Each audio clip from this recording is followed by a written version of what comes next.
جاية من الشغل مستعجلة ومش عارفة تعملي ايه والولاد عايزين يتغدوا. تعالى اقولك على وصفة بجد سهلة جدا واقتصادية وموفرة فوق ما انتي تتخيلي، وهتعملي كمية كبيرة ياكلوا كده ويشبعوا كمان. النهاردة هنعمل بيه أقل من ربع كيلو من اللحمة المفرومة ونص كيلو من المكرونة. هنعمل المكرونة الوايت صوص. هنجيب كده الأول دوت أقل من ربع كيلو أنا كنت واخدة منه، وآدي بصلاية كبيرة فرمناها هنحطها على اللحمة، وبعد كده هننزل ببيضة. وتعالي بقى نتبلها بحبة توم، يعني يا دوبك فصين توم، آدي بابريكا، آدي الملح، كبة صيني، وحطي فلفل اسود، وادي السبع بهارات، ظبطي ملحك. ابتدي بقى كده بايدك واعملي احلى كرات من الكفتة هنحمرها في المكرونة الوايت صوص. هنبتدي بقى كده نقوم عجنينها ببعض وعاملينها كور كده اكنك هتعملي كفتة داوود باشا. حبة مشروم كده ما كانوا موجودين في الفريزر، ابتدي بقى قطعيهم كده شرايح رفيعة، وادي بصلاية كمان هنقطعها شرايح رفيعة. احلى حاجة في الاكلة دي ان هي فعلا بتتعمل في حلة واحدة، ما فيهاش هدر خالص للمواعين، وجميلة ولذيذة وجوسي وبتبقى خطيرة جدا، والولاد بجد بيبقوا مبسوطين بيها. لو انت عايزة بقى قرنين فلفل سبايسي كده، او لو مفيش ممكن تحطي فلفل عادي بارد. هنا السبايسي بيبقى خطير جدا وبيعزز النكهة للناس اللي بيحبوا الحاجة حراقة. هنبتدي بقى نجيب حلتنا كده، حط شوية بقى زيت.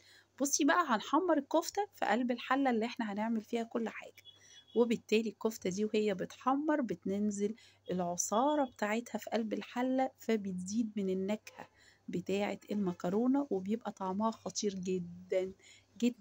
مكرونة الوايت صوص من الحاجات اللي احنا بنجيبها من بره من المطاعم بمبالغ رهيبة، بأقل من ربع كيلو لحمة مفرومة هنعملها، وما شاء الله بتبقى خطيرة جدا. هنا الكفتة هنبتدي نحمرها، وبعد ما نحمرها نركنها على جنب كده وهي في نفس الحلة. هاتي بقى البصلاية الحلوة بتاعتك كده، ابتدي بقى حطيها يا دوبك تاخد تشويحة بسيطة، وانزلي عليها بقى كده بالمشروم. ابتدي بقى حطي المشروم كمان يا دوبك تشويحة بسيطة كده. احنا كل ده لسه ما حدقناش اي حاجة وما حطيناش التوابل. من الاكلات بجد الخطيرة اللذيذة بالنسبة لي، بتبقى منجزة جدا وبتبقى موفرة كتير للمواعين بصراحة. بصي بقى تشويحة، انزلي بقى هنا كده بالمشروم، وبعد ما تنزلي بالمشروم بقى تعالي بقى خلاص تبلناه وحطينا الفلفل بتاعنا كمان.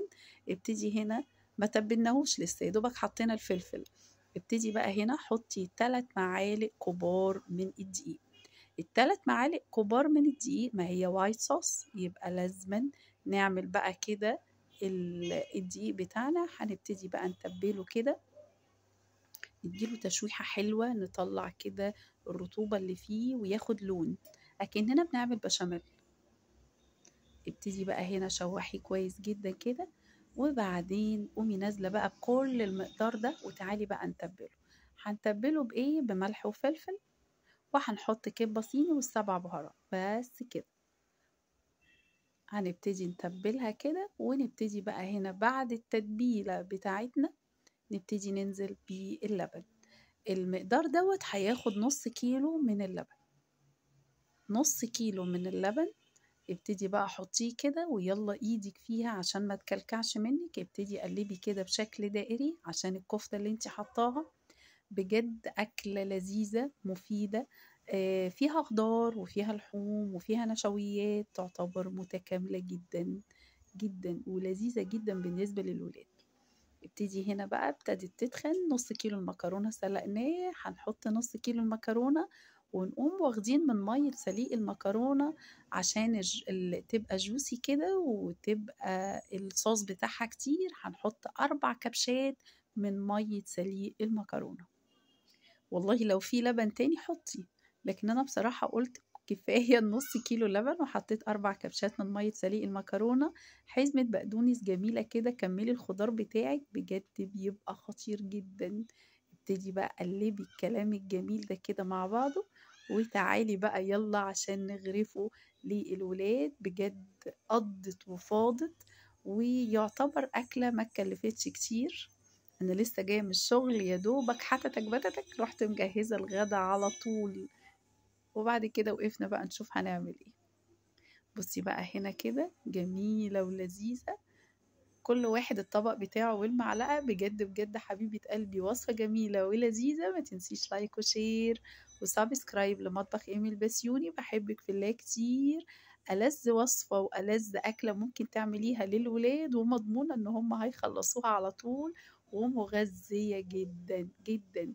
بصي ما شاء الله تبارك الله، بجد بجد ما تشتريهاش من بره. دي ما بتاخدش وقت خالص، اعمليها لولادك وفرحيهم. بتبقى خطيرة جدا حتى لو انت عملتيها من غير كفتة. اسيبك في حفظ الله. باي باي.